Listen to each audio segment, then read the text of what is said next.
Општините денеска и утре имаат можност да ги представат своите досегашни активности, најдобрите проекти и идни планови на сајмот на општините ЗЕЛС Експо 2011.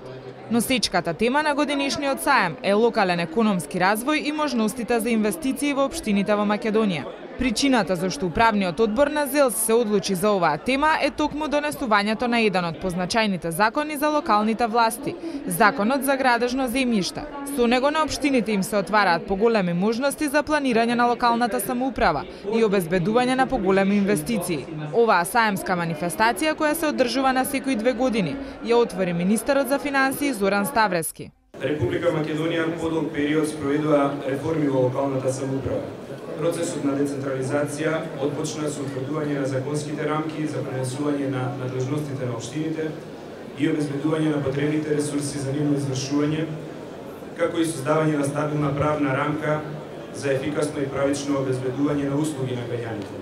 Владата на Република Македонија во изминатиот период со посебна посветеност презеде мерки за подигнување на приходниот капацитет на општините и за помош на општините за исполнување на утврдените критериуми за влез во втората фаза од фискалната децентрализација.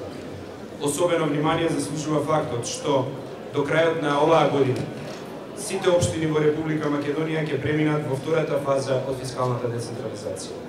Веќе 14 општини ги исполнија предвидените услови да се стекнат со надлежност да управуваат со градежното неизградено земјиште во име на државата, а секој момент се очекува една од општините овие законски одредби да ги реализира и во практика.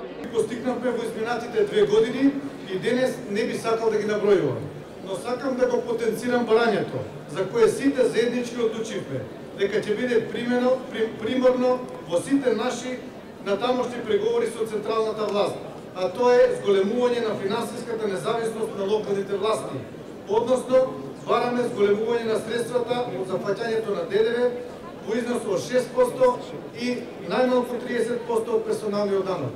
Општините во текот на двата саемски дена на своите штандови ќе изложат пропаганден материјал и ќе им овозможат на посетителите да се потсетат на природните и културните убавини со кои располага нашата земја, на подзаборавените занаетчиски дела на македонските мајстори, на македонската традиција и мелос.